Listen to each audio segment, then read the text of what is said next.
Dans le petit village de Saint-Étienne-sur-Loire, niché entre des collines boisées et les méandres silencieux du fleuve, vivait une femme que l'on appelait souvent avec tendresse la douce Claire. Claire Moreau, veuve depuis bientôt 3 ans, élevait seule ses 2 enfants, Louise et Camille, dans une vieille maison de pierre grise dont le toit laissait parfois passer la pluie. Le village, oublié par les grandes routes et le progrès, abritait moins de 200 âmes. Les rues pavées résonnèrent surtout des pas des anciens, et les enfants jouaient encore pieds nus près des granges et des moulins abandonnés. Claire n'avait jamais quitté Saint-Étienne-sur-Loire. Elle y était née, y avait aimé Pierre, son mari, et c'était là qu'elle l'avait perdu un matin de janvier, quand un accident de voiture sur une route gelée avait mis fin à sa vie. Depuis, elle avait ramassé les morceaux, les siens et ceux de ses enfants, et avait continué à avancer. Les jours se ressemblaient souvent. Lever avant l'aube, préparer les tartines, coudre des ourlets ou repriser des manteaux pour les voisins, et espérer que la machine à laver ne tomberait pas encore en panne. Elle ne se plaignait jamais. Elle ne se le permettait pas. Louis avait 9 ans, un garçon observateur, souvent silencieux, qui ressemblait beaucoup à son père.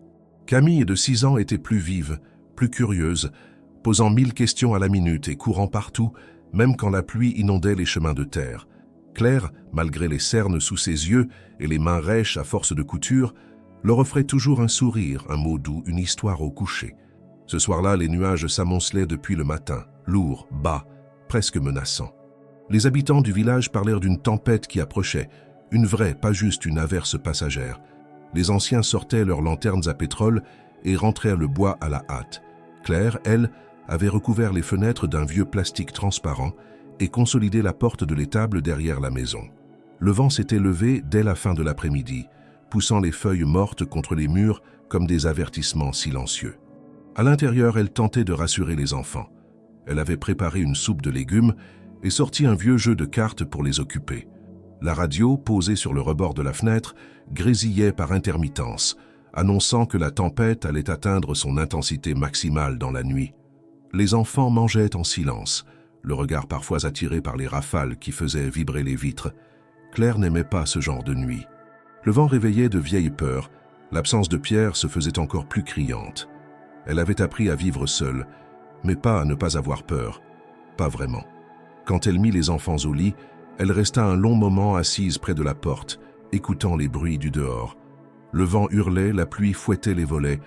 Elle serrait sa tasse de tisane entre ses mains, guettant sans le savoir quelque chose qui allait bien au-delà d'un simple orage. Aux alentours de 10 heures du soir, alors que les éclairs déchirèrent le ciel à intervalles réguliers, Claire entendit un bruit inhabituel. Ce n'était ni le vent ni la pluie. C'était 3 coups, faibles, irréguliers, frappés à la porte d'entrée.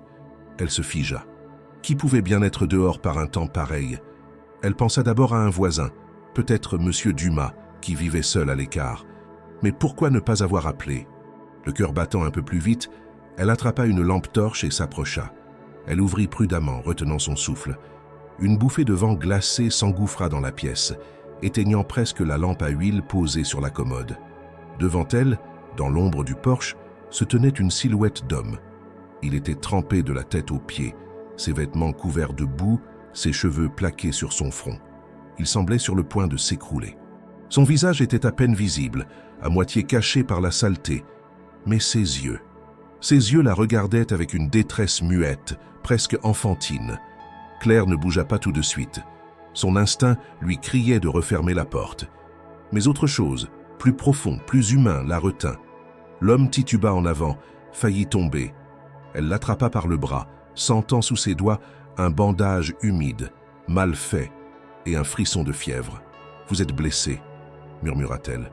« Entrez, vite. » Il ne répondit pas. Il n'en avait probablement plus la force. Elle referma la porte derrière lui et l'aida à s'asseoir près du feu. Il tremblait de froid, de fatigue, ou des deux à la fois. Louis et Camille, réveillés par le bruit, descendirent à pas feutrés et observèrent l'homme avec de grands yeux ronds. « Il s'appelle Julien », dit-il enfin, d'une voix rauque, presque inaudible. Ce fut tout ce qu'il dit cette nuit-là. Claire le regarda, inquiète. Ce visage ne lui disait rien, mais il y avait quelque chose dans son attitude, dans sa détresse, qui lui interdit de poser trop de questions. Elle se leva et alla chercher une couverture, Le vent redoubla de violence à l'extérieur. Mais dans la maison, le silence était tombé, seulement troublé par le crépitement du feu et la respiration difficile de l'inconnu. Claire Moreau, veuve discrète d'un village oublié, venait d'ouvrir sa porte à un mystère. La pluie ne s'était pas arrêtée de toute la nuit. Des bourrasques fouettèrent les vitres et des coups de tonnerre semblaient faire vibrer les murs de la maison. Claire n'avait presque pas dormi.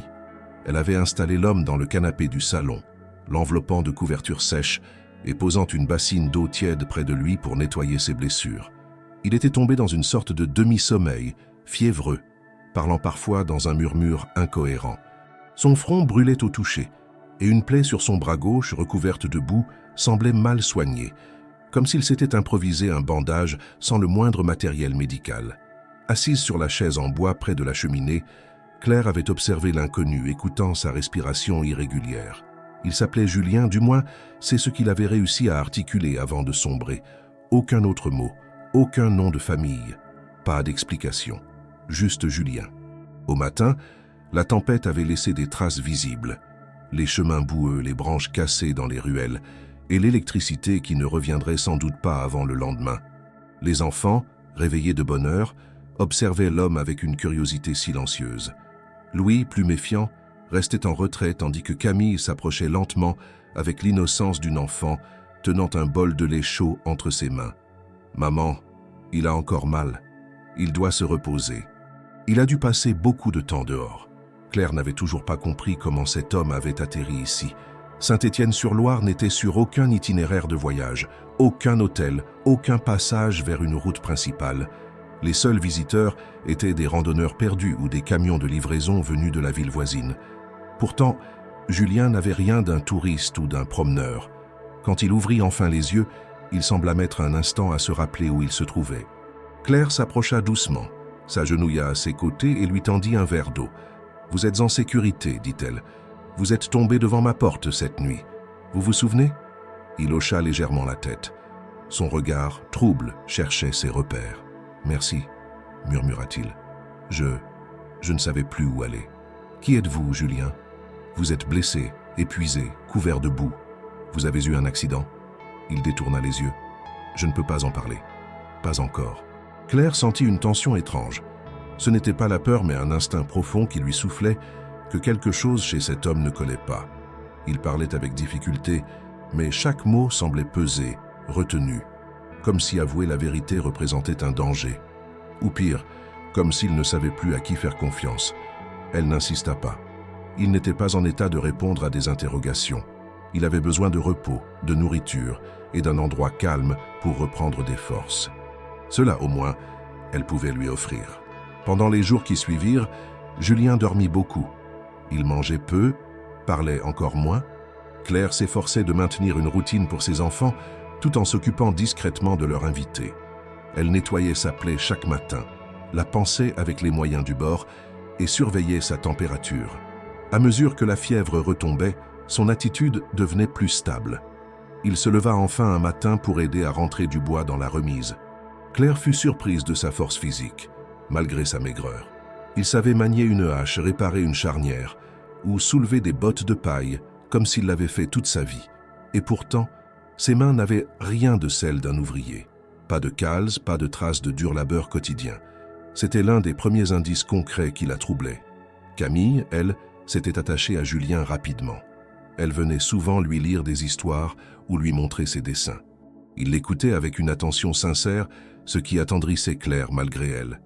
Louis, plus réservé, l'observait en silence. Il posait parfois des questions à sa mère, à voix basse. « Tu le connais vraiment, maman ?»« Non, mais il avait besoin d'aide. Et s'il est dangereux ? Il ne nous a rien fait de mal. Il essaie juste de guérir. » Louis acquiesçait sans vraiment être convaincu. L'instinct d'un enfant peut être aussi affûté que celui d'un adulte.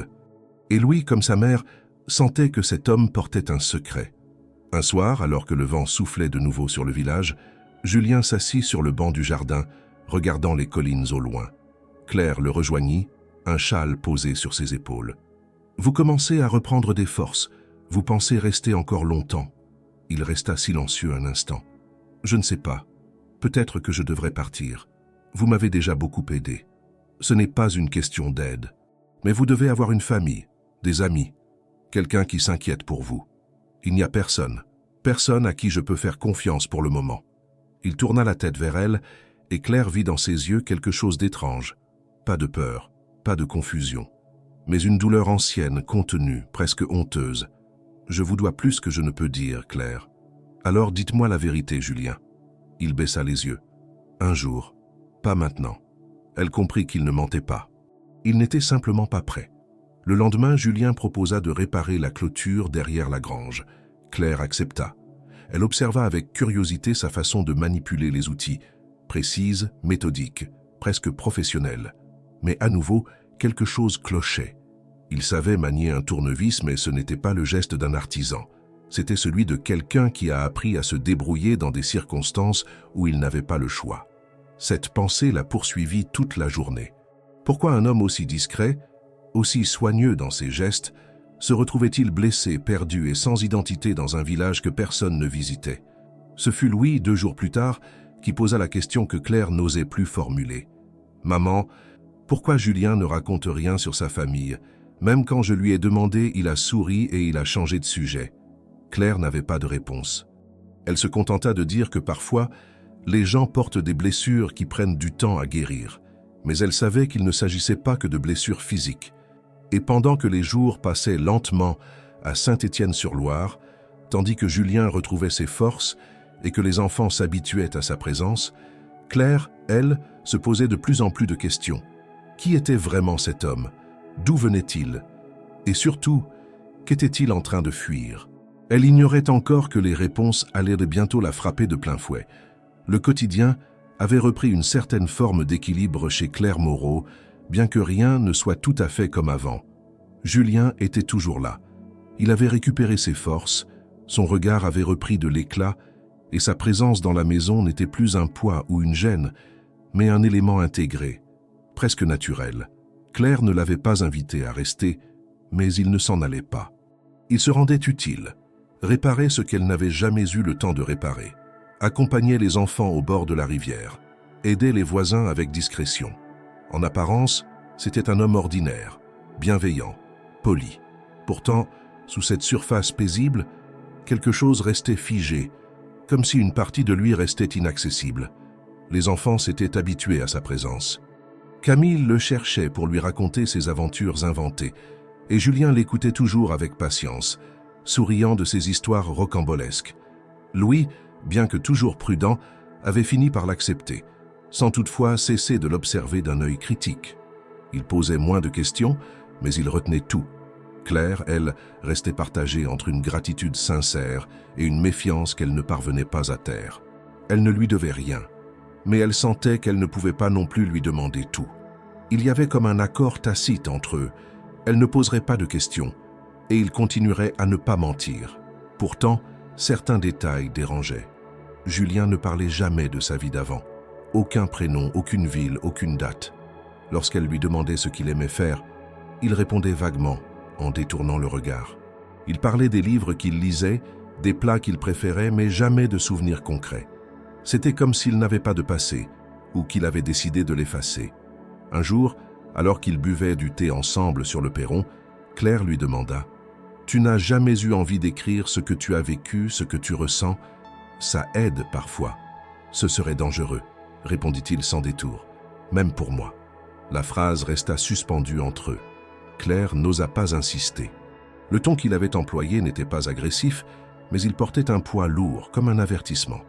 Dans le village, les habitants avaient commencé à parler de l'homme mystérieux qui vivait chez la veuve Moreau. Rien de méchant au départ, seulement des murmures curieux. Mais dans un endroit comme Saint-Étienne-sur-Loire, où les nouveautés étaient rares, toute énigme devenait vite un sujet d'inquiétude ou de fantasme. Un jour à l'épicerie, la vieille Madame Renard glissa à Claire. « Il a l'air bien élevé, ton invité. Mais on ne sait jamais avec les gens qui arrivent sans prévenir. Tu devrais être prudente, ma fille. » Claire avait répondu poliment, mais elle rentra chez elle avec un poids dans la poitrine. Elle ne voulait pas se laisser contaminer par la méfiance collective, mais une part d'elle savait que les questions étaient légitimes. Qui était-il vraiment?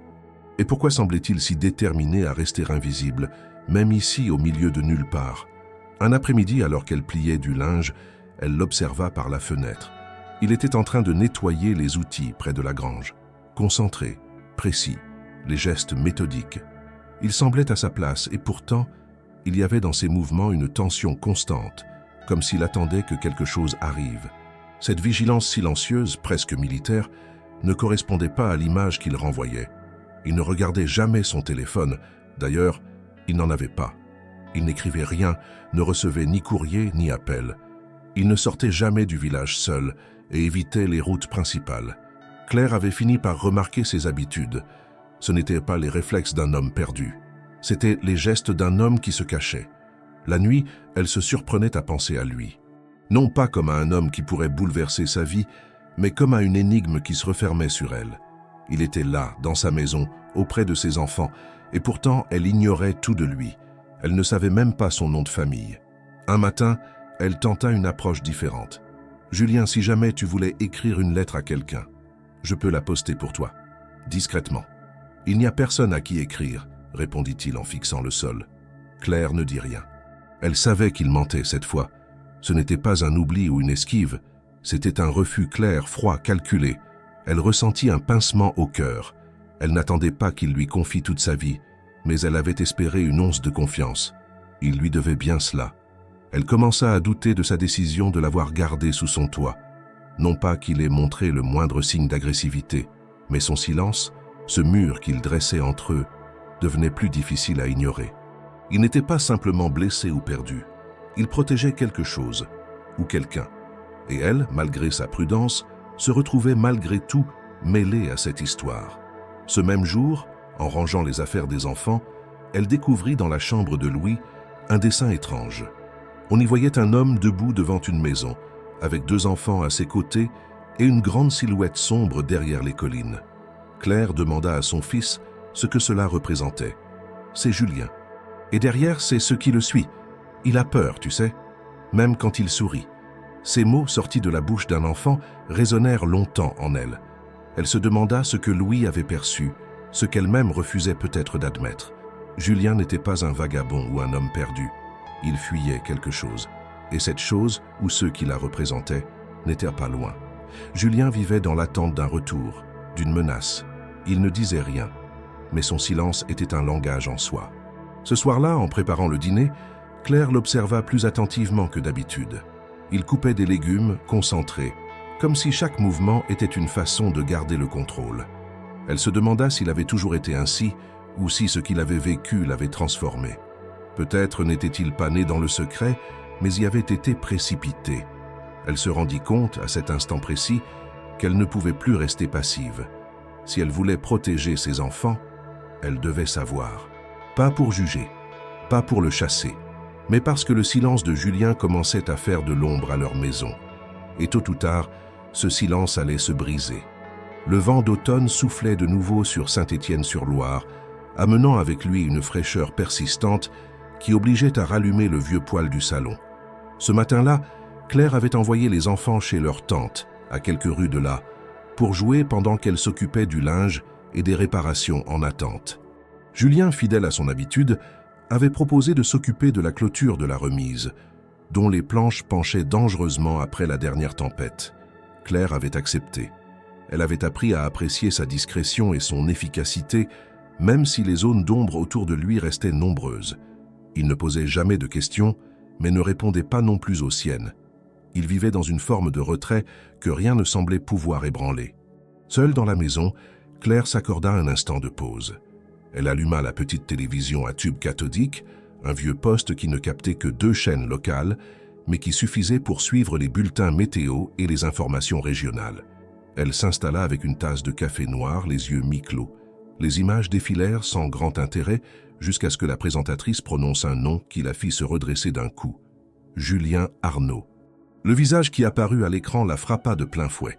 L'homme en costume gris foncé, au regard perçant, rasé de près, entouré de photographes et de collaborateurs, était celui qui dormait dans son salon depuis plusieurs jours. Il n'y avait pas de doute. C'était Julien, mais un Julien différent, transformé, poli, presque irréel. Elle resta figée devant l'écran, tandis que la voix de la journaliste déroulait les faits. Julien Arnaud, fondateur et président du groupe Arnaud Technologies, est porté disparu depuis 4 jours. Son véhicule a été retrouvé abandonné à la sortie de Lyon, non loin de la Nationale, sans aucun signe de lutte ni trace de violence. La police n'exclut aucune piste. L'entreprise, l'un des fleurons de l'innovation technologique en France, connaît une situation incertaine depuis cette disparition.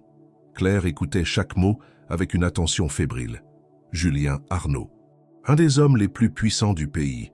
Un visage connu associé à des conférences internationales, des projets de recherche, des partenariats d'envergure, et il se trouvait chez elle, dans son jardin, en train de réparer une clôture, avec un marteau et 3 clous rouillés. Elle coupa le son, incapable de continuer à écouter. Son esprit tournait à toute vitesse. Si c'était bien lui, et elle n'en doutait plus, alors il n'était pas simplement un inconnu blessé, en quête d'un refuge. Il était quelqu'un de recherché, surveillé, peut-être en danger. Et elle l'hébergeait, elle lui donnait à manger, elle laissait ses enfants s'endormir à côté de lui. Tout à coup, la tranquillité qu'elle pensait avoir trouvée se fissura. Elle resta de longues minutes assise sans bouger, le regard perdu dans le vide. Puis, comme poussée par une force irrésistible, elle se leva et alla chercher le manteau de Julien, celui qu'il portait le jour où elle l'avait trouvé, encore couvert de boue. Il était suspendu dans l'entrée, plié avec soin. Elle glissa la main dans les poches. Rien. Puis, dans la doublure intérieure, elle sentit un renflement. Elle en sortit un petit papier froissé, presque déchiré. Elle le déplia lentement. C'était un fragment de lettre, ou plutôt une page arrachée. En haut, un en-tête sobre, Arnaud Group, direction générale. En bas, un nom signé à moitié effacé par l'humidité. Les quelques phrases lisibles parlaient de divergence stratégique, de transition nécessaire et d'intervention urgente. Claire sentit un frisson la traverser. Ce n'était pas un simple document, c'était un indice. Une preuve peut-être que Julien Arnaud n'avait pas disparu par accident. Elle remit le papier dans sa poche et retourna s'asseoir. Que devait-elle faire maintenant? Aller à la gendarmerie? Le confronter? Le chasser? Rien ne semblait simple. Elle pensa à Louis, à Camille, à leur sécurité, à la confiance fragile qu'elle avait placée en cet homme. Elle devait savoir, mais elle devait aussi rester prudente. Elle sortit enfin de la maison, marcha d'un pas déterminé vers la grange où Julien travaillait. Il redressa la tête en la voyant arriver. Il sourit, mais son sourire se figea dès qu'il vit son expression. « Qu'est-ce qui se passe ?» demanda-t-il, en posant son marteau. « Viens avec moi, on doit parler. » Ils s'installèrent dans la cuisine. Claire posa le papier entre eux, le regard fixé sur lui. « Je viens de te voir à la télévision. Pas toi ici, mais toi là-bas. Le costume, le regard, la voix. Tu es Julien Arnaud, le patron du groupe Arnaud. » Il ne répondit pas tout de suite. Il regarda le papier, puis elle. Le silence dura quelques secondes, puis il se redressa lentement sur sa chaise. « Je ne peux pas te mentir, Claire. Oui, c'est moi. » Claire inspira profondément. « Alors pourquoi es-tu ici? Pourquoi as-tu laissé croire à tout le monde que tu avais disparu? Tu comprends que je t'ai accueilli chez moi avec mes enfants sans savoir qui tu étais? Je comprends. Et je ne voulais pas t'impliquer. Tu m'as aidé sans poser de questions. Je n'ai jamais voulu te mettre en danger. Mais tu l'as fait, par ton silence, parce que tu caches. » Il hocha la tête. « Si je suis ici, c'est parce que je n'ai eu d'autre choix. Quelqu'un a essayé de me faire disparaître. Littéralement. Ce que tu as vu à la télé, c'est ce que l'on veut que les gens croient. Un patron stressé qui a perdu pied. Ce n'est pas ce qui s'est passé. » Claire croisa les bras, le cœur battant plus fort. « Alors explique-moi. Je ne peux pas t'aider si tu continues à me parler par demi-vérité. Je t'expliquerai tout, bientôt. Mais tu dois me croire sur une chose. Je ne suis pas ici par hasard. Quelqu'un a voulu me faire taire. Et s'ils découvrent que je suis en vie, ici, ils reviendront. Tu ne dois rien dire à personne. Pas encore. » Elle le fixa un long moment. Il semblait sincère. Mais elle avait déjà entendu ce genre de promesses, de phrases incomplètes. Elle n'était pas naïve. Elle savait reconnaître la peur dans les yeux de quelqu'un. Et Julien avait peur, de ce qu'il pouvait faire, mais aussi peut-être de ce qu'il aurait à avouer. Elle se leva, rassembla les tasses vides, les posa dans l'évier. « Je ne dirai rien. Pas encore. Mais si quelque chose arrive à mes enfants, Julien, je ne te protégerai plus. Et tu devras partir. » Il baissa les yeux. « Je comprends. » Elle sortit de la cuisine, le laissant seul. Dans le couloir, elle s'arrêta un instant. Pour la première fois depuis des années, elle ne savait plus quoi penser. L'homme qu'elle avait sauvé n'était pas un inconnu. C'était un nom, un visage, une puissance dissimulée sous un manteau boueux. Et désormais, son histoire à elle, paisible, fragile, venait de s'imbriquer dans une réalité beaucoup plus vaste et peut-être beaucoup plus dangereuse. Depuis la confrontation dans la cuisine, un silence dense régnait dans la maison. Claire n'avait rien dit aux enfants. Camille ne percevait rien d'anormal, mais Louis avait remarqué la tension entre les deux adultes. Il n'avait rien dit, mais ses regards étaient plus insistants, plus inquiets. Julien, de son côté, semblait vouloir regagner la confiance de Claire sans la brusquer. Il se levait tôt, travaillait encore plus qu'avant, réparant la vieille clôture du jardin, ramenant du bois, nettoyant l'atelier que Pierre avait autrefois construit. Pourtant, tout cela paraissait trop mesuré, trop contrôlé, comme s'il cherchait à se faire pardonner pour une faute qu'il refusait de nommer. Claire, elle, restait en alerte. Ce qu'elle avait vu à la télévision, ce qu'elle avait découvert dans son manteau, et ce qu'il avait admis, tout cela formait une image incomplète. Elle n'était pas une femme à s'arrêter aux demi-explications. Depuis la mort de Pierre, elle avait appris à ne compter que sur elle-même, à ne pas faire confiance aux mots sans preuve tangible. Elle savait que Julien lui cachait encore l'essentiel. Le matin suivant, pendant que les enfants jouaient dehors, Claire retourna dans la chambre d'amis où Julien dormait. Il n'y avait rien de personnel, pas de livre, pas de papier, aucun objet identifiable. Juste un sac de voyage usé, posé au pied du lit. Elle hésita un instant, puis l'ouvrit. À l'intérieur, quelques vêtements soigneusement pliés, une trousse de toilette, un carnet vierge. Aucun téléphone, aucun ordinateur, rien de ce qu'on attendrait d'un PDG d'une entreprise multimillionnaire. Sauf dans la doublure intérieure, un double fond qu'elle sentit sous ses doigts. Elle tira sur la fermeture éclair discrète et trouva une enveloppe froissée, déchirée sur un côté. Elle l'ouvrit avec précaution. À l'intérieur, un document imprimé portait l'entête du conseil d'administration du groupe Arnaud. Le texte dense évoquait une réunion exceptionnelle ayant eu lieu 2 jours avant la disparition de Julien. Il y était question de mesures de redressement, de mise en réserve de pouvoirs décisionnels, de transfert temporaire des responsabilités à un comité exécutif restreint. Les termes étaient juridiques, froids, mais ce qu'ils décrivaient était clair. Une tentative de le démettre discrètement de ses fonctions. En bas de la page, plusieurs signatures. Parmi elles, celle de Bernard Coste, le directeur financier du groupe, que Claire avait brièvement vu sur l'écran de télévision comme porte-parole par intérim. Il s'exprimait au nom de l'entreprise depuis la disparition de Julien. Tout devenait plus limpide. Il ne s'agissait pas d'une fuite désespérée ou d'une dépression soudaine. Julien avait été visé, et peut-être même agressé, comme il l'avait sous-entendu. Claire rangea le papier dans la poche intérieure de sa veste. Elle savait désormais que Julien disait la vérité. Mais cela ne répondait pas à toutes les questions. Pourquoi était-il venu ici? Comment avait-il trouvé son village? Saint-Étienne-sur-Loire n'était pas sur la carte des plans de fuite classiques. Et pourtant, c'était là qu'il avait atterri. Elle devait lui parler, obtenir des réponses franches, cette fois. Elle le trouva dans l'atelier, en train de remettre en état un établi rongé par les années. Le soleil filtrait à travers les carreaux poussiéreux, dessinant des rayons pâles sur le sol de béton. Claire entra sans un mot et posa l'enveloppe devant lui. « Je veux savoir exactement ce qui s'est passé. Pas une version édulcorée. Toute la vérité, Julien. Cette fois, je ne te laisserai pas fuir avec des mots vagues. » Julien la regarda, puis fixa l'enveloppe. Il la prit entre ses mains, la relut, puis s'assit sur le tabouret derrière lui. Il resta silencieux quelques secondes avant de parler. « J'ai été trahi. Ce document, c'est la preuve d'une manœuvre orchestrée depuis des mois. Bernard, mon bras droit, a manipulé des chiffres, convaincu des partenaires que j'étais devenu un obstacle à la croissance. J'ai senti le vent tourner, mais je ne m'attendais pas à ce qu'ils passent à l'action si brutalement. Lors de cette fameuse réunion, ils m'ont piégé. Ensuite, il y a eu l'accident. Il marqua une pause, les yeux dans le vide. J'ai quitté le siège à pied. Je voulais m'éloigner pour réfléchir. Un véhicule m'a suivi. Je ne l'ai pas vu arriver. Je me suis retrouvé dans un fossé, la tête en sang. J'ai rampé jusqu'à une station-service, volé des vêtements dans une benne, et j'ai continué à pied, sans téléphone, sans papier. Je ne savais pas où aller. « Et pourquoi ici ?» demanda Claire. « J'ai pensé à un endroit dont personne ne se souviendrait, un village perdu. J'ai pris un bus sans destination précise. Je suis descendu au hasard. Et c'est ce hasard qui m'a amené devant ta maison cette nuit-là. Je ne sais pas pourquoi je suis tombé ici. Peut-être que c'était simplement une intuition. Claire le fixait, immobile. Il ne semblait pas mentir, mais elle sentait encore une réserve, quelque chose d'incomplet.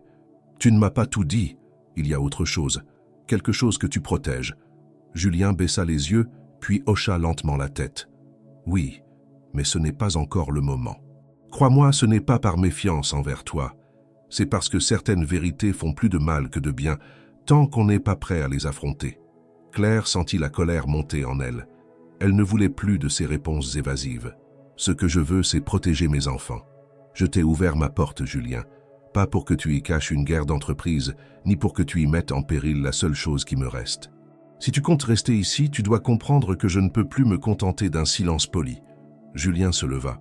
Il paraissait fatigué, comme s'il portait un poids qu'aucune confession ne pouvait alléger. « Je vais partir, si c'est ce que tu veux. » Claire détourna les yeux un instant, puis d'une voix plus douce, elle répondit « Ce que je veux, c'est la vérité, et que mes enfants n'aient jamais à payer pour les erreurs des autres. » Julien acquiesça. Il prit l'enveloppe et la rangea dans sa poche. Puis il sortit de l'atelier sans ajouter un mot. Claire resta seule, les mains posées sur l'établi encore bancal. Elle se demandait ce que cet homme allait encore lui révéler, et combien de temps elle pourrait tenir avant que le monde extérieur ne s'invite à Saint-Étienne-sur-Loire, avec ses mensonges, ses trahisons et ses dangers bien réels. Le calme relatif qui s'était réinstallé chez Claire Moreau fut brusquement interrompu un jeudi matin, à peine 2 jours après sa dernière conversation tendue avec Julien.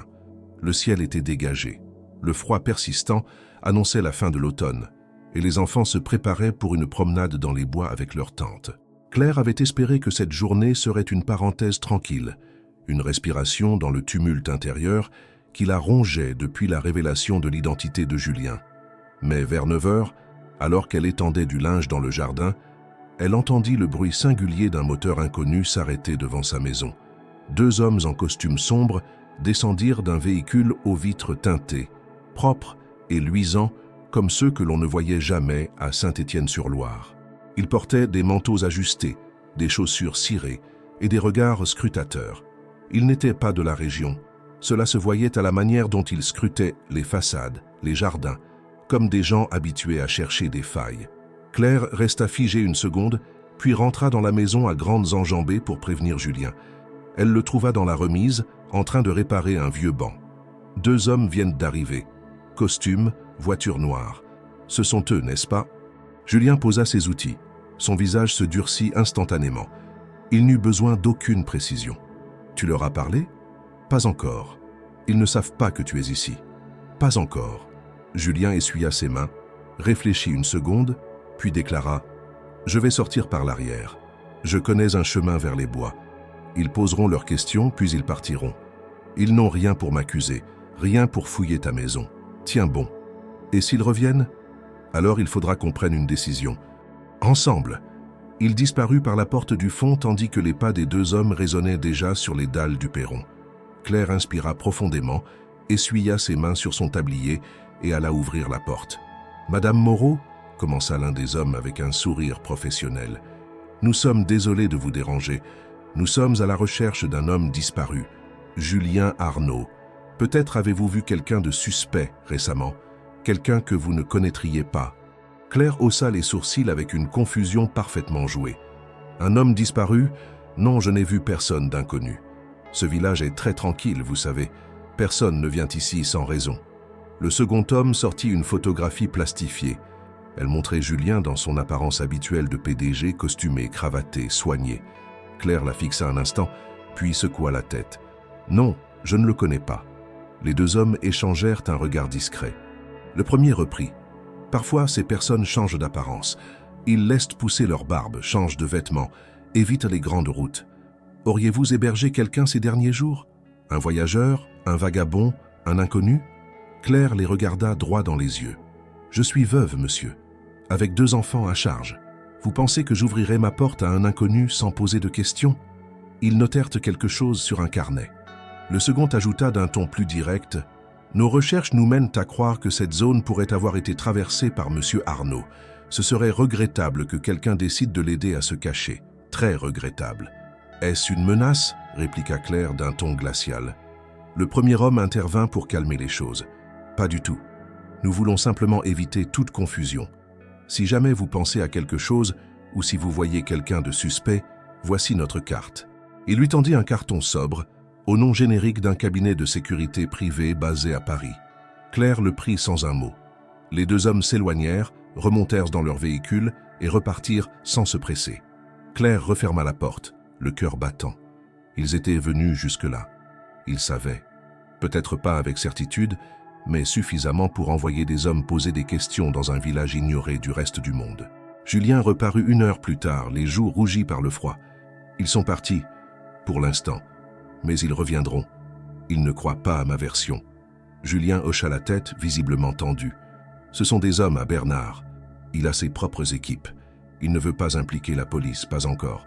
S'il m'expose publiquement, il devra justifier ce qu'il a fait. Il veut me retrouver avant que je parle.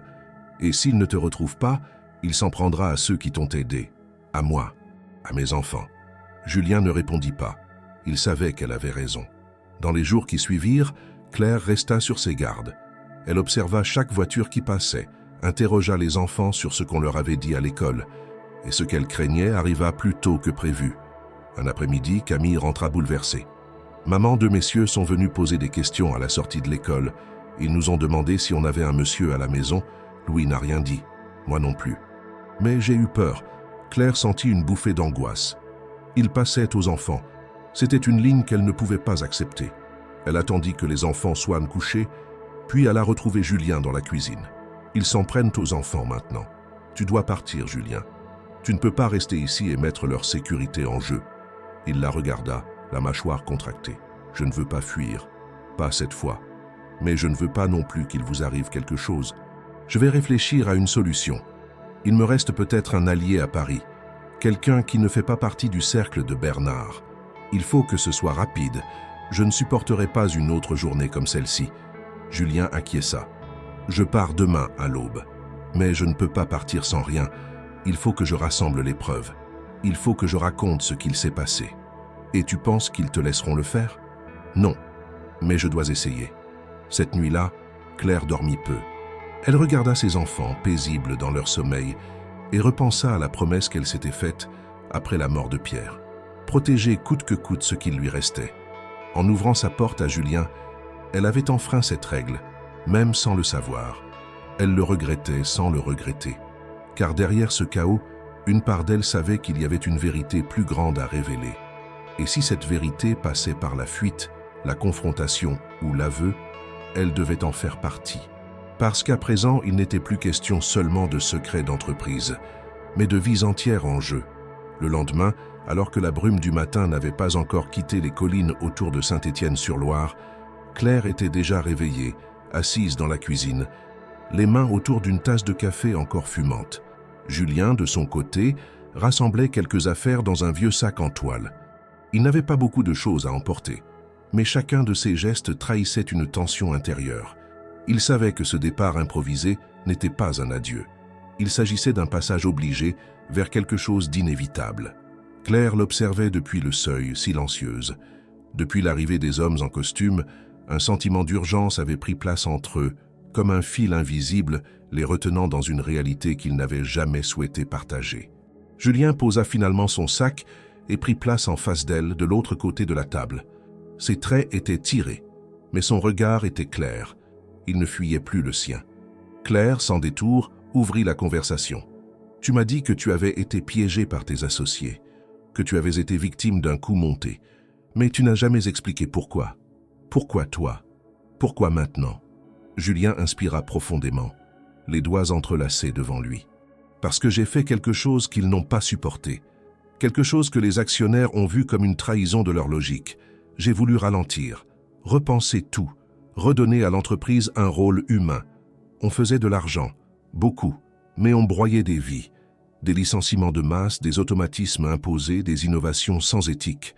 J'ai commencé à freiner certains projets, à demander des audits indépendants, à refuser des contrats douteux. » Claire fronça les sourcils. « Tu as voulu moraliser un système qui ne fonctionne que parce qu'il est immoral. Exactement. J'ai cru que ma position me permettait d'imposer une autre vision. Mais j'étais naïf. Le conseil a commencé à se retourner contre moi. Bernard Coste, celui que tu as vu à la télévision, a rassemblé les mécontents. Ils ont monté un dossier pour me faire passer pour instable, imprévisible.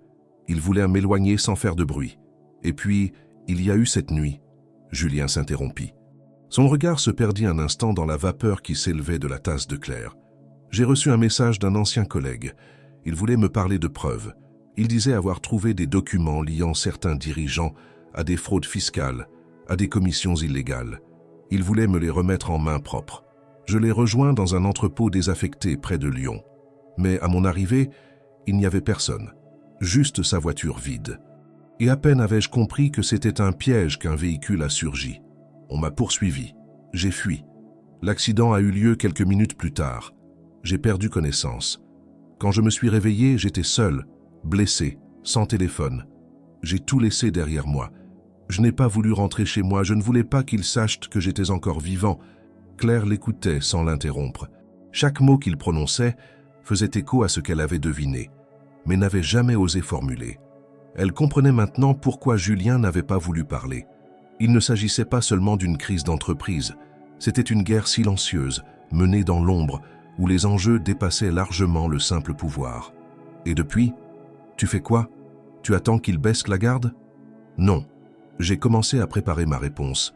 J'ai des copies numériques de certains fichiers, des échanges internes, des preuves d'irrégularité.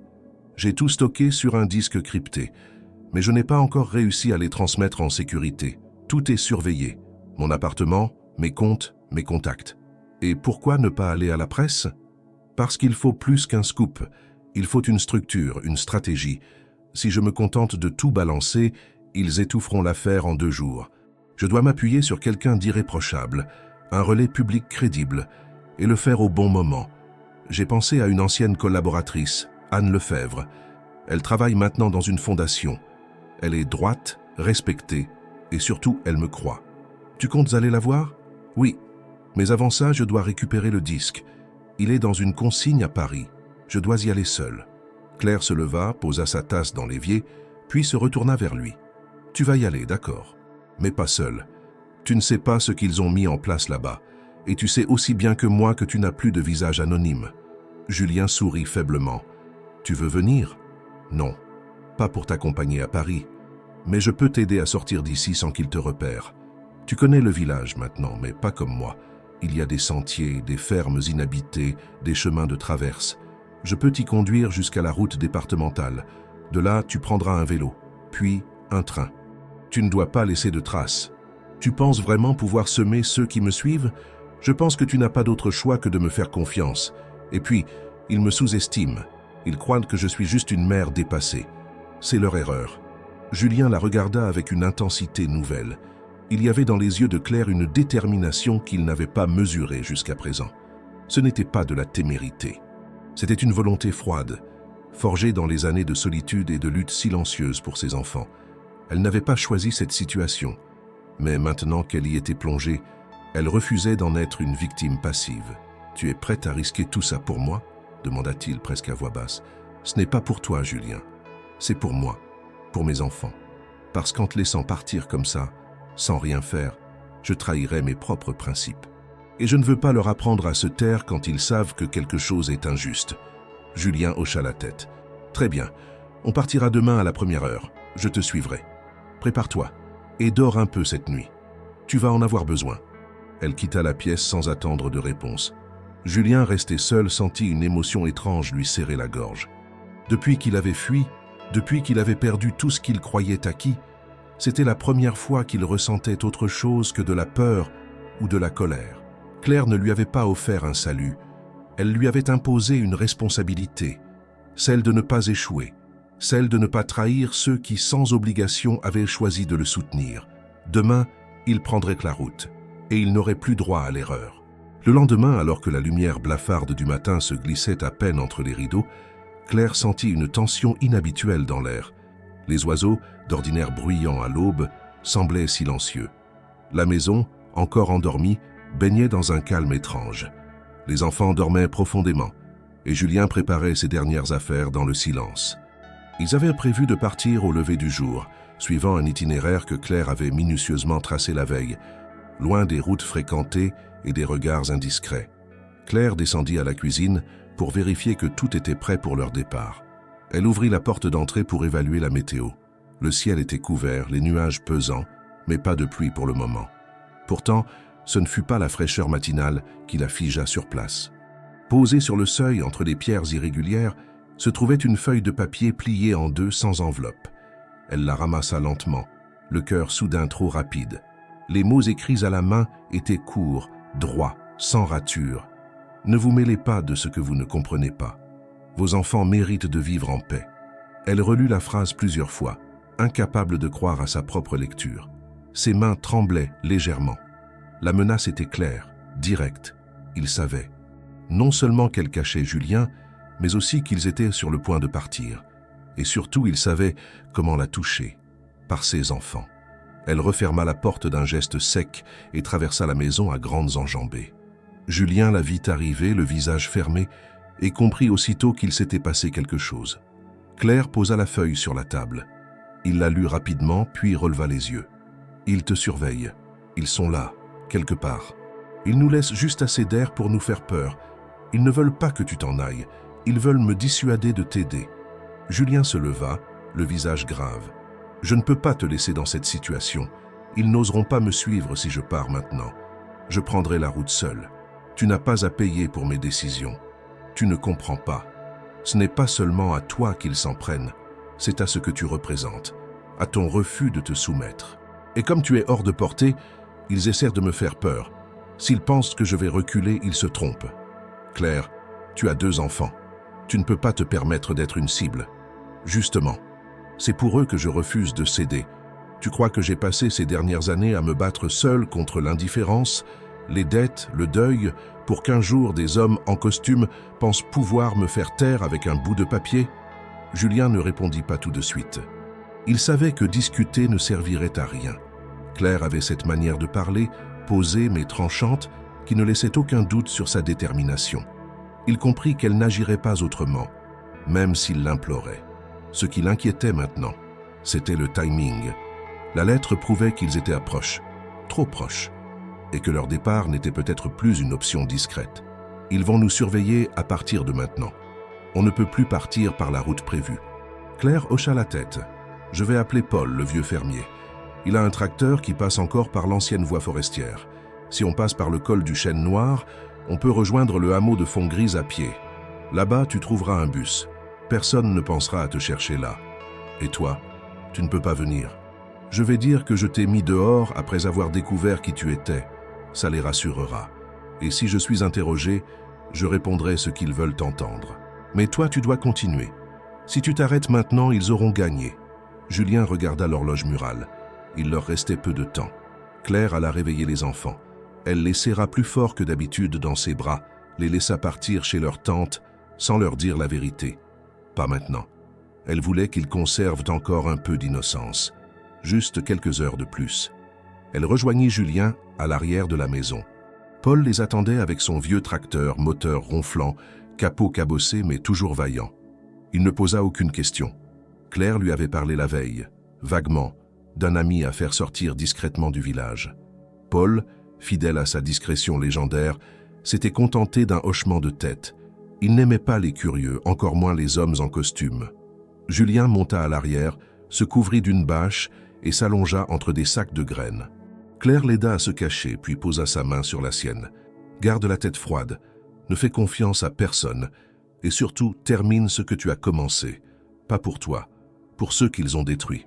Je te le promets. » Le tracteur démarra lentement, s'éloignant par un chemin de terre dissimulé derrière la colline. Claire resta là, immobile, à le regarder s'éloigner, jusqu'à ce que le bruit du moteur disparaisse. Elle rentra ensuite à la maison, referma toutes les portes et alla dans la chambre. Elle ouvrit une vieille boîte, y rangea la lettre de menace, puis la verrouilla. Il était trop tard pour reculer. Désormais, elle n'était plus seulement une veuve avec 2 enfants. Elle était une témoin, et peut-être bientôt une cible. Ce soir-là, alors que les enfants dormaient et que la maison semblait calme, Claire reçut un appel sur la ligne fixe. Personne ne parlait de l'autre côté. Elle attendit. Longtemps. Puis une voix masculine, grave, presque murmurée, prononça une seule phrase avant de raccrocher. « Vous ne savez pas ce que vous venez de déclencher. » Elle reposa le combiné lentement. Et dans l'obscurité de la pièce, elle comprit que tout venait réellement de commencer. La maison était plongée dans un silence tendu depuis le départ de Julien. Claire avait repris sa routine du quotidien avec les enfants, les trajets jusqu'à l'école, les lessives, les réparations urgentes, mais rien n'était vraiment revenu à la normale. Il y avait une inquiétude constante, diffuse, tapie dans chaque recoin de sa conscience. Elle vérifiait les serrures 2 fois, surveillait les allées et venues des rares voitures qui passaient devant chez elle, et surtout, elle se méfiait des questions déguisées de certains voisins. Madame Renard, encore elle, lui avait fait remarquer avec insistance qu'elle ne voyait plus le monsieur qui l'aidait dans le jardin. Claire avait répondu que l'homme en question avait quitté le village dès qu'elle avait compris à quel point il était instable. Une version volontairement vague, mais suffisante pour calmer les langues. Et pourtant, quelque chose clochait dans toute cette histoire. Une sensation persistante, comme un fil mal tiré dans un tissu, qui menaçait de tout déchirer si l'on tirait un peu trop. Cette sensation s'intensifia lorsqu'un détail, a priori anodin, lui revint en mémoire. Une discussion ancienne avec Pierre, son mari, peu de temps avant sa mort. Il lui avait parlé ce soir-là d'un projet professionnel qui l'avait marqué, une mission qu'il avait effectuée dans une entreprise de technologie. À l'époque, Claire n'y avait prêté qu'une attention modérée. Pierre travaillait en tant que technicien en informatique à Lyon et avait souvent des missions ponctuelles dans différentes structures. Mais maintenant que tout s'était effondré autour de Julien Darnaud, elle se demanda si cette entreprise n'était pas, justement, le groupe Arnaud. Poussée par une intuition, elle grimpa au grenier un après-midi pendant que les enfants étaient à l'école. Elle y conservait encore plusieurs boîtes de documents de Pierre. Des papiers administratifs, des dossiers de travail, des carnets de notes. Elle fouilla méthodiquement pendant plus d'1 heure avant de tomber sur une chemise cartonnée bleue marquée au feutre noir. Mission décembre, Arnaud Tech. Son cœur fit un bond. Elle s'assit sur le sol poussiéreux, la lumière faible de l'ampoule unique vacillant au-dessus d'elle. Elle ouvrit le dossier. À l'intérieur, des documents techniques, des schémas de réseau et plusieurs courriels imprimés entre Pierre et un certain BC. Les initiales ne lui dirent rien immédiatement, mais lorsqu'elle vit, en bas d'un des messages, la signature complète, Bernard Coste, elle comprit l'ampleur de ce qu'elle venait de découvrir. Pierre avait travaillé directement avec Bernard des années auparavant. À l'époque, ce dernier n'était pas encore au sommet de l'organigramme. Les messages évoquaient la mise en place de systèmes de sécurité informatique, le chiffrement de données sensibles et l'optimisation de serveurs internes, des échanges purement techniques en apparence. Mais plus Claire lisait, plus elle sentait une tension implicite dans certains mots, certaines formulations. Un passage attira son attention. Bernard y demandait à Pierre de supprimer certains logs d'accès au serveur, en précisant qu'ils n'étaient plus pertinents pour les audits. Une manière déguisée de dissimuler des traces, sans doute. Claire continua à fouiller. Elle trouva un carnet de notes de Pierre, ses pattes de mouche familières et ses abréviations techniques. À côté de certains noms, il avait griffonné des points d'interrogation. Une ligne en particulier se détachait « BC, déplace données projet P vers dossier externe, non crypté, risqué ». Cette annotation, anodine à l'époque, prenait un sens nouveau aujourd'hui. Bernard Coste avait apparemment l'habitude de manipuler l'intégrité des systèmes. Pierre l'avait remarqué, et il en avait gardé une trace. Mais pourquoi ne lui avait-il jamais parlé de cela plus sérieusement? Avait-il deviné qu'il s'agissait de quelque chose de dangereux? Avait-il voulu la protéger? Et surtout, était-il possible que sa mort, cet accident soi-disant causé par une plaque de verglas, ait été plus qu'un simple coup du sort? Claire sentit un froid glacial l'envahir. Elle se rappela que Pierre roulait prudemment, qu'il connaissait cette route comme sa poche et que l'endroit de l'accident ne figurait pas parmi les zones à risque répertoriées par la commune. Et si ce n'était pas un hasard? Elle descendit du grenier, le dossier serré contre elle, les idées en désordre. Elle passa l'après-midi à scanner chaque document, à les sauvegarder sur une clé USB qu'elle glissa dans un livre creux de la bibliothèque. Elle savait que ce qu'elle détenait maintenant était plus qu'une preuve indirecte. C'était un début de lien entre le passé de Pierre et la situation de Julien. elle décida d'appeler Julien via le téléphone prépayé qu'il lui avait confié avant son départ. Il répondit après 3 sonneries. « Claire, tout va bien? J'ai trouvé quelque chose que tu dois voir. »« Quoi ?»« Mon mari, Pierre. Il a travaillé pour le groupe Arnaud, pour Bernard. J'ai ses dossiers, des courriels, des notes.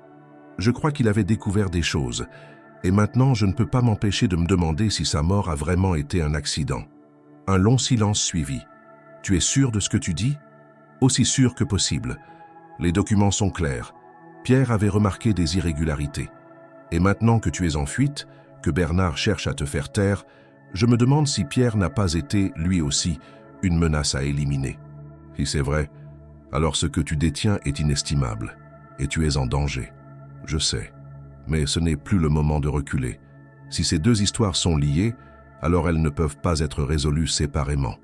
Et je veux savoir, pour Pierre, pour moi, pour mes enfants. » Julien respira profondément, puis répondit « Ne quitte pas la maison. Ne parle de ça à personne. Je vais voir ce que je peux faire avec les documents que tu m'envoies. Et je vais commencer à chercher si ton intuition est juste. S'il y a un lien entre les incidents de cette époque et ce que je vis aujourd'hui, il faudra tout exposer. Je suis prête. Dis-moi ce qu'il faut faire. Envoie-moi une copie de tout, par canal sécurisé. Et garde l'original bien caché. Ne laisse jamais cette clé sans surveillance. » C'est déjà fait. Ils raccrochèrent sans un mot de plus. Claire resta un long moment devant la fenêtre, à contempler la rue déserte. Ce qu'elle croyait être une simple hospitalité avait réveillé un passé enterré. Elle pensait avoir tourné la page du drame. Mais la page, elle le comprenait maintenant, n'avait jamais été refermée. Le passé de Pierre et le présent de Julien se rejoignaient, traçant une ligne droite vers une vérité que personne, à l'époque, n'avait voulu voir. Julien s'était réfugié à Paris depuis 5 jours. Logé dans un petit appartement prêté par un ancien collègue de confiance, il vivait dans une discrétion absolue. Pas de carte bancaire, pas de téléphone traçable, pas de connexion non sécurisée. Chaque déplacement était réfléchi, minuté, analysé. Il savait qu'il ne pourrait pas échapper éternellement à ceux qui le traquaient, mais il avait enfin repris l'avantage. Grâce à ce que Claire lui avait envoyé, le puzzle commençait à se compléter. Et pour la première fois depuis le début de sa fuite, il avait une direction claire, un but précis. Exposer la vérité, démontrer que Bernard Coste, avec l'aide de complices internes et externes, avait non seulement tenté de prendre le contrôle du groupe Arnaud par la ruse, mais qu'il avait aussi possiblement fait taire d'autres voix gênantes. Pierre Moreau, le mari de Claire, était désormais au cœur de cette nouvelle ligne d'enquête. Julien passa 2 journées entières à croiser les informations, les échanges d'emails retrouvés dans les dossiers de Pierre, les anciens comptes internes du groupe qu'il avait réussi à contourner, les messages cryptés conservés sur le disque sécurisé qu'il avait récupéré à la consigne. Tout s'imbriquait. Plusieurs employés, sur une période de 3 ans, avaient quitté l'entreprise dans des conditions troubles. Certains avaient accepté des accords de confidentialité, d'autres avaient disparu des radars professionnels, et dans presque tous les cas, Bernard Coste figurait quelque part dans les échanges internes. Il prit contact avec Anne Lefebvre, ancienne responsable juridique du groupe, aujourd'hui engagée dans une ONG de défense des lanceurs d'alerte. Il l'avait toujours estimée pour sa droiture. Elle accepta de le rencontrer sans poser de questions. Le rendez-vous fut fixé dans un café discret du 11e arrondissement. Lorsqu'elle le vit arriver, amaigrie, fatiguée mais déterminée, elle comprit que la situation était bien plus grave qu'elle ne l'avait imaginé. « Tu sais que si je t'aide, je perds tout ce qui me reste de tranquillité ?» demanda-t-elle. « Tu sais que si tu ne m'aides pas, c'est tout un système qui restera en place » répondit-il calmement. Anne accepta de l'aider à organiser une diffusion structurée des preuves. Ils décidèrent de préparer un dossier complet à destination de 2 journaux d'investigation, d'un avocat pénaliste indépendant et d'un procureur connu pour son intégrité. Chaque dossier serait envoyé simultanément, sans possibilité de blocage ou de pression. Mais pour cela, il fallait encore affiner le contenu, confirmer les connexions avec les documents retrouvés par Claire et surtout, rassembler le témoignage d'un témoin direct des manipulations de Bernard. C'est à ce moment-là que Julien pensa à un nom oublié depuis des années. Laurent Vauvert, ancien directeur technique du groupe, licencié sans explication officielle. Il avait été le supérieur direct de Pierre Moreau à l'époque. Si quelqu'un pouvait établir un lien entre les irrégularités passées et la structure actuelle de la fraude, c'était lui. Julien parvint à retrouver sa trace à travers un réseau d'anciens collègues. L'homme vivait reclus dans une petite ville au nord de Tours, loin du monde professionnel. Julien lui envoya une lettre manuscrite, via un coursier, contenant uniquement quelques phrases et une copie d'un extrait de mail où son nom apparaissait. 3 jours plus tard, il recevait une réponse. « J'ai gardé des copies, j'accepte de parler, mais pas par téléphone. » Julien avait besoin de temps, mais il savait que ce qu'il détenait était suffisant pour déclencher une enquête. Il commença à organiser la livraison physique des documents à ses contacts. Tout devait se faire le même jour. En parallèle, Anne préparait une conférence de presse surprise à Paris, dans un lieu neutre, avec un avocat à ses côtés. Julien devait y apparaître publiquement, officiellement, pour mettre fin aux rumeurs et se positionner en victime d'une conspiration. Pendant ce temps, à Saint-Étienne-sur-Loire, Claire suivait l'évolution du plan avec une précision militaire. Chaque mouvement de Julien, chaque avancée dans l'enquête lui était transmis par message crypté. Elle s'était transformée, malgré elle, en relais logistique. Elle avait stocké et scanné les dernières archives de Pierre, contacté discrètement 2 anciens collègues de son mari, et même approché un journaliste régional avec des informations anodines pour sonder l'intérêt médiatique. Loin d'être effrayée, elle avançait avec une rigueur née de l'épuisement et de la colère accumulée. Mais les hommes de Bernard, eux aussi, bougeaient. 2 nouvelles tentatives d'intimidation avaient eu lieu dans le village. Une vitre brisée sur la camionnette de Paul. Un mot glissé dans la boîte aux lettres de l'école, mentionnant les prénoms de Louis et Camille. Claire ne dit rien aux enfants. Elle fit poser une nouvelle serrure, renforça les fenêtres et prévint la gendarmerie, bien qu'elle n'eût aucune preuve formelle à fournir. Les autorités locales, sceptiques, lui recommandèrent de rester prudente. Rien de plus. Elle comprit qu'elle ne pouvait compter que sur elle-même. Lorsque Julien l'informa qu'il allait devoir quitter Paris quelques jours pour rencontrer Laurent Vauvert et obtenir son témoignage filmé, elle ne s'opposa pas. Mais elle lui fit promettre de ne rien faire seule. « Julien, tu n'es plus un fugitif. Tu es un témoin clé. Et ce que tu possèdes peut démolir un empire. Ne pense pas que tu peux porter ça seule. Je ne suis plus seule, Claire, grâce à toi. » Le jour suivant, Claire reçut un colis anonyme. À l'intérieur, une clé USB, une feuille imprimée contenant une seule ligne. « S'il m'arrête avant, publie-le toi-même. » Julien lui confiait l'ultime responsabilité. Elle comprit que le plan approchait de son point culminant. Il n'y aurait pas de deuxième chance. Soit les documents seraient diffusés et provoqueraient un séisme, soit tout serait écrasé dans le silence.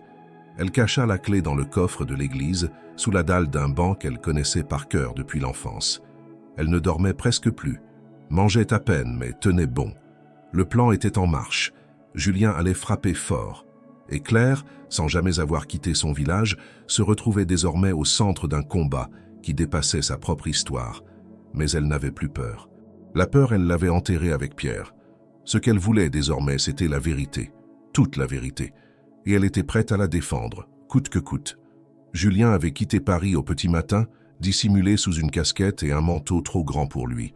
Il avait réussi à se procurer un véhicule emprunté à un contact de confiance, un vieux break gris sans plaque récente, discret, banal.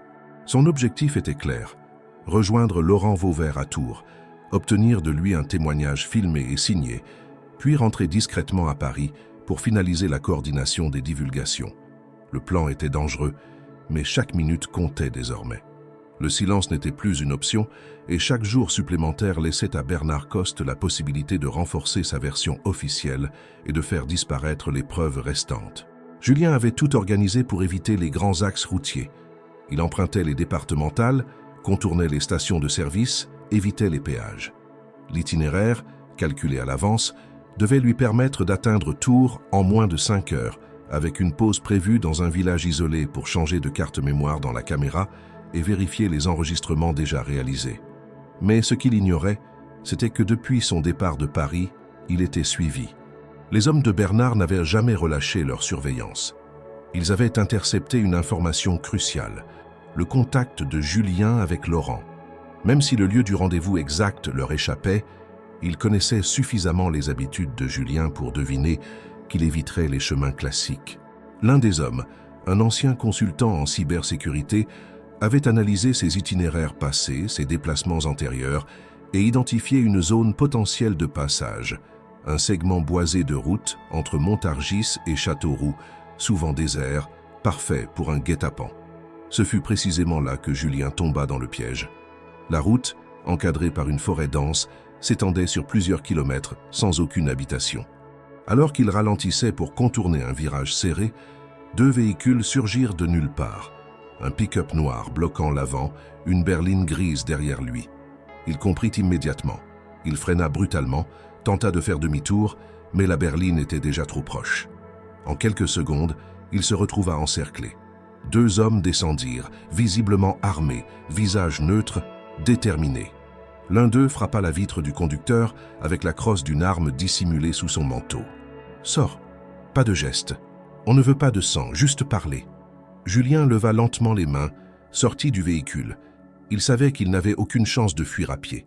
La forêt était trop épaisse, le terrain instable, et il portait sur lui des documents qu'il ne pouvait se permettre de perdre. Il se tenait droit, le regard fixe, prêt à négocier ou à gagner du temps. « Vous allez me remettre ce que vous transportez. Le disque, la clé, tout. Vous savez très bien que même si je le fais, d'autres copies circulent déjà. Si vous me faites disparaître maintenant, vous ne gagnez rien. Vous précipitez seulement la tempête. On veut juste éviter que tu parles. C'est un avertissement. » Julien n'eut pas le temps de répondre. Un bruit de moteur surgit soudainement dans leur dos. Un autre véhicule arrivait à vive allure, forçant les hommes à se retourner. Une camionnette beige, ancienne, mais rapide. Elle fonça droit vers eux, obligeant les assaillants à reculer précipitamment. La porte latérale s'ouvrit avant même que le véhicule ne s'arrête complètement. Julien reconnut la voix avant de voir le visage. « Monte !» C'était clair. Il n'hésita pas. Il courut, se jeta dans la camionnette qui redémarra immédiatement, décrivant un demi-tour brutal, projetant des graviers contre les véhicules ennemis. Les deux hommes n'eurent pas le temps de tirer. Claire manœuvrait avec une précision froide, le regard fixé sur la route, les mâchoires serrées. « Comment ?» commença Julien, essoufflé. « J'ai vu une alerte sur le téléphone sécurisé. Tu n'as pas envoyé ta localisation comme prévu. J'ai su que quelque chose n'allait pas. Mais tu n'étais pas censé quitter le village. Tu crois que j'allais rester à regarder les nouvelles en attendant qu'on t'élimine? Je suis peut-être mère, mais je ne suis pas une idiote. Je suis venu dès que j'ai senti le danger. » Julien ferma les yeux un instant, laissant l'adrénaline retomber. Il avait eu chaud, trop chaud. Et sans Claire, cette fois, c'en aurait été fini. Elle ne ralentissait pas. Elle connaissait la route, semblait avoir planifié cette manœuvre depuis des jours. Ils roulèrent ainsi pendant 1 heure en silence jusqu'à atteindre un petit village déserté avec une ancienne station-service abandonnée. Claire coupa le moteur, vérifia les alentours, puis se tourna vers lui. « Ils sont prêts à tout. Tu ne peux plus voyager seul, Julien. Tu dois finir ce que tu as commencé. Mais maintenant, on le fait ensemble. Claire, tu risques tout. Je sais. Mais c'est fini le temps où je restais sur le bas-côté. J'ai perdu un mari parce qu'il savait trop. Je ne perdrai pas un autre homme que j'estime pour les mêmes raisons. » Julien comprit que discuter était inutile. Elle avait déjà pris sa décision, comme toujours, et il avait cessé depuis longtemps de sous-estimer sa force. Ensemble, ils réorganisèrent le plan. Ils allaient rencontrer Laurent dans un lieu sécurisé, récupérer son témoignage, puis retourner à Paris en changeant 3 fois de véhicule. Julien, désormais visage découvert, parlerait publiquement avec les documents, les enregistrements, les témoignages. Claire, elle, assurerait la liaison avec la presse et les contacts judiciaires. Ce piège, bien qu'échoué, avait prouvé une chose. Il n'avait plus de marge d'erreur. Bernard Coste était prêt à franchir toutes les limites. Et eux, désormais, ne pouvaient se permettre aucun faux pas. Alors qu'ils reprenèrent la route, le soleil déclinait lentement à l'horizon.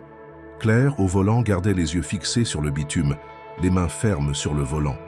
Julien, à ses côtés, observait le paysage défiler en silence. Il savait qu'il devait sa vie à cette femme. Mais plus encore, il savait que leur alliance, née d'un hasard tragique, allait, dans les heures à venir, changer le cours de plusieurs vies. La tension avait atteint un niveau que ni Claire ni Julien n'auraient cru possible quelques semaines plus tôt. Après leur fuite de la route piégée, ils avaient continué vers Tours, avaient rencontré Laurent Vauvert dans un entrepôt discret au mur défraîchi et avaient filmé son témoignage. Vauvert, tremblant, nerveux, avait tout avoué. Les manipulations de Bernard Coste, les pressions internes, les documents falsifiés, les licenciements ciblés, mais aussi les tentatives de disqualification de toute voix dissidente dans l'entreprise. Il avait accepté de parler seulement parce qu'il avait vu les mêmes documents que Julien et qu'il avait compris qu'il ne pouvait plus se taire. Le lendemain de cette rencontre, avec l'aide d'Anne Lefebvre à Paris, ils avaient remis à 2 journaux d'investigation renommés des copies de tous les documents, des mails, des fichiers audio, des vidéos, des preuves tangibles irréfutables. Simultanément, un avocat pénaliste indépendant avait déposé le même dossier auprès du procureur de Paris avec une requête formelle d'ouverture d'enquête judiciaire et de déposition sous serment des témoins. Dans la soirée qui avait suivi, une conférence de presse avait été organisée dans un lieu neutre, avec Anne, l'avocat, Laurent et enfin Julien. La salle était pleine à craquer de journalistes, de caméras, de micros. Les projecteurs braqués sur eux rendaient les visages encore plus sérieux, encore plus tendus. Julien avait pris la parole le premier. Sa voix était ferme, malgré la fatigue évidente qui marquait ses traits. « Je suis ici aujourd'hui non pas pour dénoncer un ennemi personnel, mais pour exposer une réalité que beaucoup ont essayé de dissimuler. Ce que nous avons découvert dépasse une simple querelle d'entreprise. Il s'agit d'une conspiration à plusieurs niveaux, impliquant des dirigeants qui ont abusé de leur position pour manipuler des données, fausser des rapports et éliminer toute forme d'opposition. Les journalistes prenaient des notes fébrilement, certains déjà murmurant dans leur micro. Julien continua, détaillant les preuves, les témoignages, les anomalies, les dates, les faits précis, irréfutables. Il n'y avait pas de place pour le doute. Chaque affirmation était soutenue par un document, une image, un fichier horodaté. Puis ce fut au tour de Laurent Vauvert de parler. Sa voix tremblait au début, puis se fit plus assurée à mesure qu'il déroulait son propre récit. Il n'avait rien arrangé, rien gommé, rien édulcoré. Il avait été directeur technique, témoin des premières manipulations internes, et il avait voulu intervenir. Il avait été écarté, puis licencié sous un prétexte fallacieux. Il avait peur, bien sûr, mais il savait que son témoignage était nécessaire. La salle entière était désormais suspendue à leurs mots. Des photographes prenaient des clichés, des caméras filmaient, et à l'extérieur, des correspondants diffusaient en direct. Depuis ce moment précis, l'affaire n'était plus confidentielle. Elle était publique. Elle avait éclaté au grand jour. Mais ce qui allait suivre encore dépassait toute prévision. Le lendemain matin, les médias nationaux et internationaux reprirent l'information. Les gros titres affichèrent des phrases sans équivoque. Scandale au sein du groupe Arnaud. Manipulation de données et tentative de dissimulation révélée. Le PDG présumé disparu réapparaît. Révélations explosives. Enquête judiciaire ouverte suite aux preuves remises par un lanceur d'alerte. À Saint-Étienne-sur-Loire, la nouvelle tomba comme une bombe. Claire se leva avant l'aube, alluma la vieille radio de la cuisine et écouta un bulletin d'information qui relatait l'affaire en détail. Elle sentit son cœur se serrer, puis se relâcher. La vérité, enfin, était exposée, mais cela signifiait aussi que rien ne serait plus jamais comme avant. Dans le même temps, une équipe de police judiciaire arriva dans le village. Ils n'étaient ni menaçants ni agressifs. Leur mission était claire, protéger les témoins, recevoir des dépositions, rassembler des éléments supplémentaires pour l'enquête ouverte à Paris.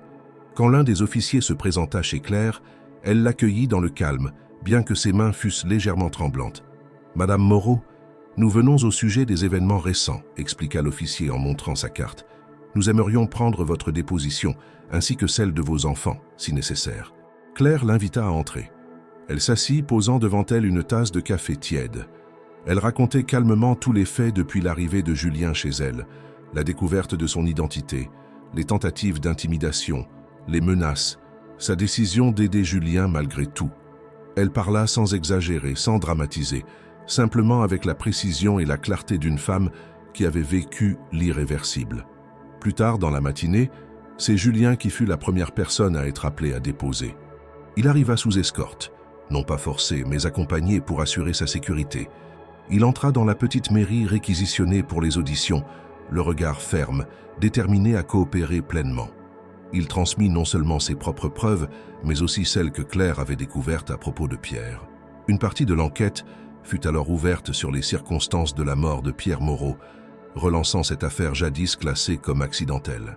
Il y avait désormais des éléments nouveaux, tangibles, et il n'était plus possible de les ignorer. La journée se déroula sous une effervescence incroyable. Des journalistes affluèrent au village, des caméras s'installèrent, des correspondants demandèrent des interviews. Pourtant, malgré ce tumulte extérieur, Claire resta d'une sérénité étonnante. Elle voyait chaque tournant de l'affaire comme un pas vers la justice. Elle pensait à ses enfants, à ce qu'ils allaient en vivre désormais, mais surtout à ce que cela signifiait. Aucune vérité n'était trop lourde pour être portée à la lumière. Quand elle rentra chez elle, tard dans la soirée, elle trouva un message laissé par Julien sur son téléphone sécurisé. Simple, direct, « Merci, parce que sans toi, rien de tout cela n'aurait été possible. » Elle ne répondit pas immédiatement. Elle posa le téléphone sur la table, regarda de nouveau les manchettes des journaux.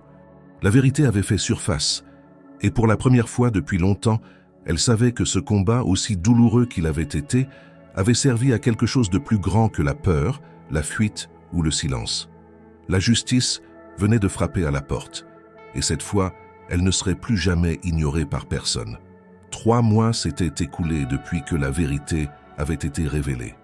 3 mois d'enquête, de procès en cours, de remous médiatiques et d'ajustements judiciaires à travers tout le réseau des entreprises liées au groupe Arnault. Bernard Coste avait été arrêté dans les 48 heures suivant la conférence de presse. Plusieurs cadres avaient été placés en garde à vue et une commission d'enquête parlementaire s'était même ouverte pour évaluer l'étendue des pratiques illégales dans certaines sphères de la haute direction. Les preuves réunies par Julien, Anne Lefebvre, Laurent Vauvert et Claire avaient déclenché une réaction en chaîne. Aucun des responsables impliqués n'avait pu nier l'ampleur du scandale. Julien, lui, avait refusé toute invitation à redevenir président du groupe.